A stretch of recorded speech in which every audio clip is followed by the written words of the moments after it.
السلام عليكم ورحمة الله.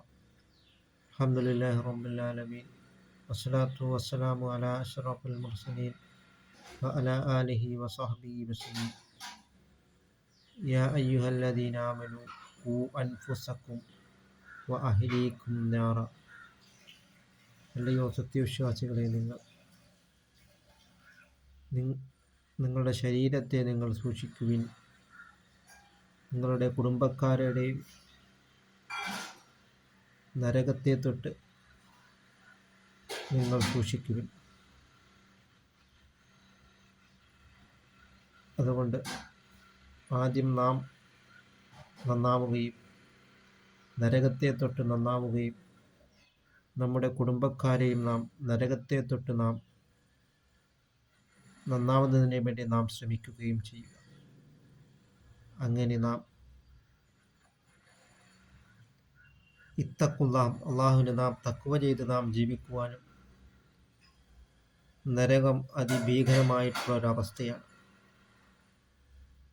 ഒരു മുഅ്മിനായ മനുഷ്യൻ അവൻ്റെ കണ്ണിൽ നിന്ന് വരുന്ന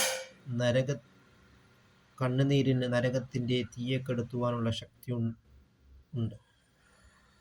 അതേസമയം അറബിക്കടലിൻ്റെ ജലാശയത്തിന് നരകത്തിൻ്റെ തീയെ കെടുത്തുവാനുള്ള ശക്തിയില്ല. പക്ഷേ ഒരു മുഅ്മിനായ മനുഷ്യൻ അവൻ്റെ കണ്ണിൽ നിന്ന് വരുന്ന കണ്ണുനീരിന് നരകത്തിൻ്റെ തീയെ കെടുത്തുവാനുള്ള ശക്തിയുണ്ട് എന്നാണ് സയ്യിദുനാ മുഹമ്മദുർ റസൂലുള്ളാഹി സ്വല്ലല്ലാഹു അലൈഹി വസല്ലം തങ്ങൾ പറഞ്ഞിട്ടുണ്ട്.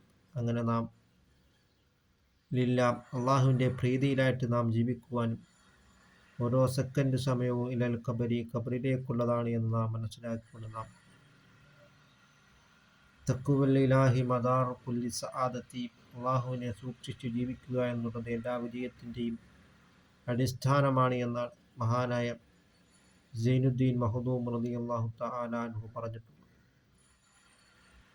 തഖ്വയിൽ അധിഷ്ഠിതമായി ജീവിക്കുവാനുള്ള മഹാസൗഭാഗ്യം അല്ലാഹു തആല നമുക്ക് നൽകുകയും ചെയ്യുമാറാകട്ടെ.